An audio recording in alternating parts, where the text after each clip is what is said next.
پیٹ بھرا ہوا ہے، کھانے ہیں، گاڑی ہے، عہدے ہے، ڈگری ہے، سونا ہے، چاندی ہے، زمینیں ہیں۔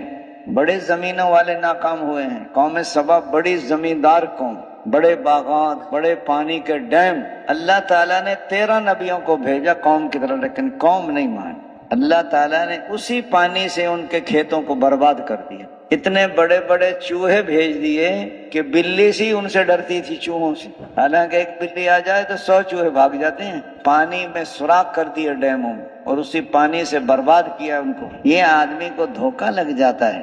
نمرود پوری دنیا کا بادشاہ نہیں مانا، اللہ تعالیٰ نے تخت پر بٹھا کر اور مچھر اس کی ناک میں گھسا کر اور سر پہ جوتے پڑوا کر ذلیل کر کے مار دیا اس کو۔ فوج لے آیا حضرت ابراہیم علیہ السلام کے مقابلے میں، اللہ تعالیٰ نے مچھروں کی فوج کو بھیج دیا اور ساری فوج کا گوشت کھا گئے مچھر، ہڈیاں بچ گئیں بس۔ ایک مچھر اس کی ناک میں ڈال دیا، جو آتا تھا کہ پہلے سجدہ کرواتا تھا، پھر کہتا جوتا مارو سر میں۔ قوم شعیب بڑی تجارت، بڑی منڈیاں۔ حضرت شعیب علیہ السلام سے میری قوم ایسا نہ کرو، دینے کے پیمانے چھوٹے اور لینے کے پیمانے بڑے۔ اللہ تعالیٰ نے آگ برسائی، اس قوم کو ختم کر دیا۔ قیامت تک کے تاجروں کو بتا دیا، قیامت تک کے تاجر، اگر تم اللہ کے حکم کے مطابق اور حضور کے طریقے کے مطابق اگر تم نے تجارت نہ کی تو قوم شعیب کی طرح برباد ہو جاؤ۔ قوم عاد بڑی قداور قوم، درخت کو ایسے ہاتھ سے پکڑ کے نکال کے پھینک دیتے۔ حضرت ہود علیہ السلام نے ان کو سمجھایا، اے میری قوم ایسا نہ کرو، اللہ کی طاقت کو تسلیم کرو جس نے تمہیں پیدا کیا۔ وہ کہتے ہم سے زیادہ طاقتور کون ہے؟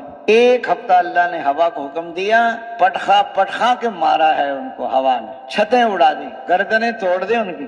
اگلی قوم آئی، قوم سمود، انہوں نے پہاڑوں میں گھر بنا لیے کہ ہوا میں ہوا نہیں آ سکتی۔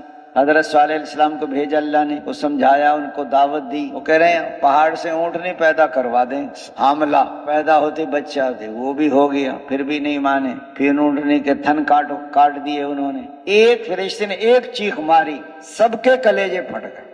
تو دوستو بزرگوں، بھائی، ہر زمانے انبیاء کرام آتے رہے اور محنت فرماتے رہے، اللہ تعالیٰ ان کی محنتوں کو قبول فرماتے رہے اور انسانوں کو ہدایت دیتے رہے اور دنیا سے کفر و ضلالت کو مٹاتے رہے۔ آخر میں حضرت محمد صلی اللہ علیہ وسلم تشریف لائے اور آپ صلی اللہ علیہ وسلم نے محنت فرمائی۔ آپ صلی اللہ علیہ وسلم کی محنت کو اللہ نے قبول فرمایا اور انسانوں کو ہدایت عطا فرمائی، دنیا سے کفر و ضلالت کو مٹایا۔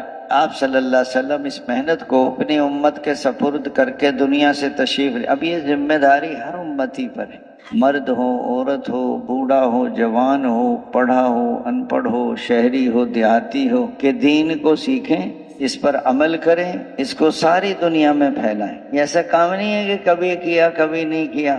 ہر حال میں جو کرے گا وہ جمے گا، اور جو ہر حال میں نہیں کرے گا وہ پت جھڑ کی طرح جھڑ جائے، جب تبلیغ کے کام کو پیچھے کرتا ہے۔